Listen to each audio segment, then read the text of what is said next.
As we commemorate the birth of Christ 2 millennia ago, we offer our testimony of the reality of his matchless love and the infinite virtue of his great atoning sacrifice. None other has had so profound an influence upon all who have lived and will yet live upon the earth.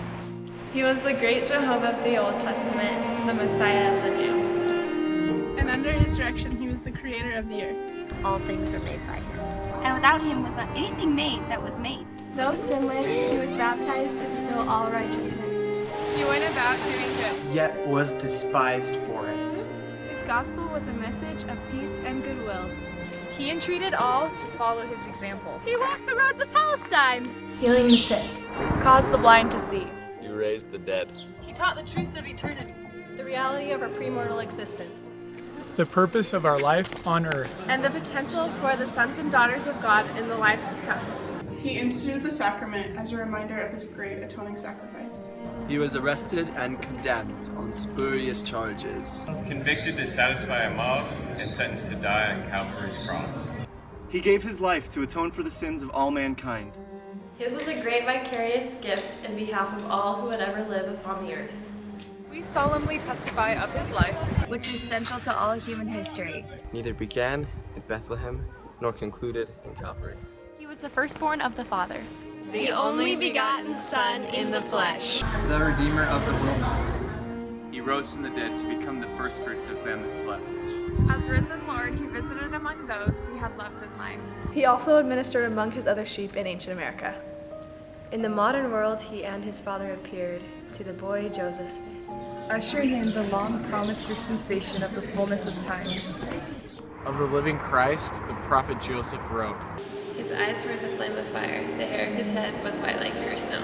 His countenance shone above the brightness of the sun, and his voice was as the sound of the rushing of great waters. And even the voice of Jehovah, saying, I am the first and the last, I am he who liveth. I am he who was slain. I am your advocate with the Father. Of him the prophet also declared. And now, after the many testimonies which have been given of him, this is the testimony last of all which we give of him, that he lives. For we saw him, even on the right hand of God. And we heard the voice bearing record that he's the only begotten of the Father. That by him and through him and of him the worlds are and were created.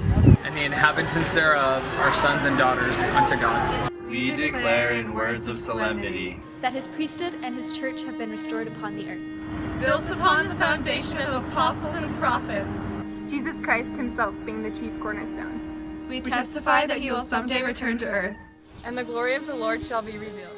And all flesh shall see it together. He will rule as King of kings and reign as Lord of lords.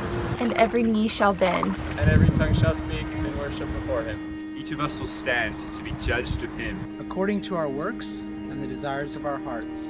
We bear testimony that Jesus is the living Christ, the immortal Son of God.